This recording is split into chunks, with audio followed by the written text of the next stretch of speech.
মুম্বাই বিষাক্ত গ্যাসে আক্রান্ত হয়ে মৃত্যু হলো। মুর্শিদাবাদ নবগ্রামের হজবিবিডাঙ্গা অঞ্চলের দুটি গ্রামে দুটি পরিচয় শ্রমিকের মৃতদেহ বিষাক্ত গ্যাসে আক্রান্ত হয়ে বাড়িতে ফিরল। পরিবার সূত্রে জানা যায়, মুম্বাইয়ের নাগপাড়া পুলিশ ফাঁড়ি এলাকায় একটি বহুতল নির্মিত বাড়িতে সেফটি ট্যাঙ্ক পরিষ্কার করতে নেমে জমে থাকা বিষাক্ত গ্যাসে দম বন্ধ হয়ে মৃত্যু হয়। ঘটনাটি ঘটে রবিবার 11টার সময়। মুর্শিদাবাদ জেলার নবগ্রামের হজবিবিডাঙ্গা অঞ্চলে দুজন পরিযায়ী শ্রমিকের মৃত্যু হয়, যাদের নাম হলো নবগ্রাম থানার হজবিবিডাঙ্গা অঞ্চলের হজবিবিডাঙ্গা গ্রামের হাসিবুল শেখ রিয়াদ শেখ, যার বয়স 18, নবগ্রাম থানার হজবিবিডাঙ্গা অঞ্চলের সর্বনগর গ্রামের জিয়ারুল শেখ, যার বয়স 36।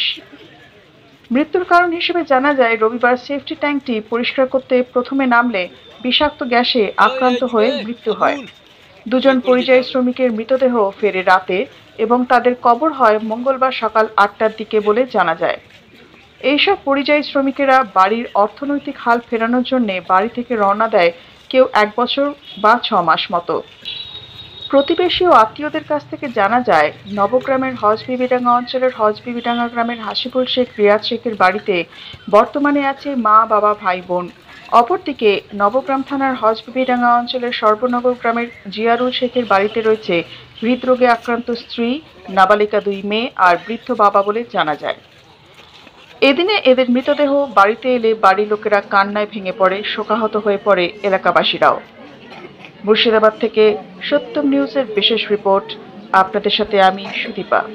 আমরা শুনলাম বোম্বাইয়ে পরিযায়ী শ্রমিকের কাজ করতে গিয়েছিল, দিয়ে একসঙ্গে 4-5টা লোক মারা গেছে, তার মধ্যে আমার বিআই মশাই হয়েছে।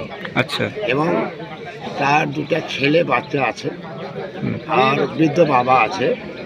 বাচ্চা বলতে গেলে মেয়ে, দুটোই মেয়ে। এখন ব্যাপার হয়েছে কি, সবই তো পরিস্থিতি বুঝতেই পারছেন, জনসাধারণ, এবং অবস্থা খুব খারাপ, খুব শোচনীয়। বৃদ্ধ বাবা তার ঘাড়ে চেপে গেল। এখন কোন দিকে নুন আনতে পান্তা ফোড়ার ব্যাপার। তো যাই হোক, এই ব্যাপারে যেটা কোম্পানি থেকে হোক, সরকার থেকে হোক, যারা আধিকারিকরা আছে তাদেরকে আমি একটাই অনুরোধ করবো, এদের ব্যাপারে একটু ভাবলে ভালো হয়। কি নাম তার? নাম হচ্ছে কি নাম গো? জিয়ারুল হক। জিয়ারুল হক। হ্যাঁ। আচ্ছা, বাড়ি কোথায়? বাড়ি সর্বনগর। লাশ কবে এলো? লাশ আজকেই ভোরে 2টা-2:30টায়। কবে মারা গিয়েছে কিছু জানেন? পরশু দিন। কি কাজ করতো সেখানে? কি কাজ করতে বলতে গেলে সেন্টারিং এর কাজ করতো। সেন্টারিং এর? হ্যাঁ, রাজমিস্ত্রি। এখন আর কি বলবো, কিছু আর বলার নাই। ওই যে বাচ্চা দুটো আছে আর বৃদ্ধ বাবা, তার স্ত্রী, গরিব মানুষ, যতক্ষণে খাই এই খাটে ততক্ষণে খাই। তাই এর ব্যাপারে ভাবনা চিন্তা যে আধিকারিকরা আছেন তারা একটু চিন্তা করলে ভালো হয়। আপনার নাম? আমার নাম পীর জানছে, কালু কালু বলে ডাকে লোকে, কিন্তু খাতা কলমে পীর জানছে। এই অঞ্চলে কজন মারা গিয়েছে? এই অঞ্চলে আমাদের 2 জন, পাশাপাশি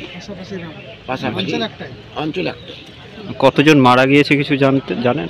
কতজন বলতে গেলে 4 জন। 4 জন? হ্যাঁ, 4 জন মারা গেছে। তার মধ্যে এই অঞ্চলে 2 জন। এই অঞ্চলে হজবিডাঙ্গা অঞ্চলে 2 জন, নবগ্রাম থানার হজবিডাঙ্গা অঞ্চলে। আপনার নামটা একবার নেব? আমার নাম পীর জাহান শেখ, কালু বলেই সব চিনে, খাতা কলমে পীর জাহান শেখ। Thank you. হাসিবুল শেখ, পিতা সারফুল শেখ, হজবিডাঙ্গা বাড়ি।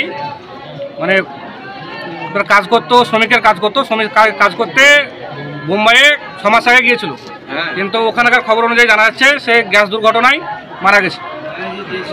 লেবারের কাজ বলতে, শ্রমিকের কাজ বলতে কি? রাজমিস্ত্রির কাজ, ওই লেবারের সেন্টারিং কাজ করতো, লেবারের কাজ। আচ্ছা, দিয়ে তারপরে কিভাবে কি হলো কিছু জানেন? তারপরে ওখানকার ওই যে চেম্বার, ওই যে চেম্বারের ওই বাথরুমের চেম্বার, ওই চেম্বারের কাঠ খুলতে গিয়ে ওই গ্যাস দুর্ঘটনাতে মারা গেছে, অক্সিজেনের অভাবে। আচ্ছা, কবে মারা গিয়েছিল? মারা গেছে পরশুদিন। পরশুদিন। কি নাম তার বললেন? যিনি মারা গিয়েছে তার নাম কি বললেন? হাসিবুর শেখ। আপনার নাম? আমার নাম আসগার আলী। আপনি কে হচ্ছেন? এই আমার প্রতিবেশী, আমাদের নিজেদের লোক। আমাদের ভাইপো হচ্ছে। আচ্ছা, বাড়িতে কে কে আছে? এনার এখন- বাড়িতে ওনার আব্বা আছে আর মা আছে। স্ত্রী বা ছেলে কেউ? না, অবিবাহিত, অবিবাহিত। বিয়ে হয়নি। সংসার তাহলে আর কে চালান, মানে এখন কি এখন তো আর আব্বা তো এমনিতে অকেজো, এখন সংসার সেই সরকারের উপর নির্ভর করবে। সরকার যদি কোনো সহযোগিতা দেয় বা আর্থিক কোনো সহযোগিতা পায় তাহলে এদের পরিবারটা স্বচ্ছন্দভাবে চলবে। বর্তমানে তাহলে এখন মা বাবা আছে? মা বাবা আছে, একটা ছোট ভাই আছে ছোট ভাই, যা নাবালক। একটা বোন।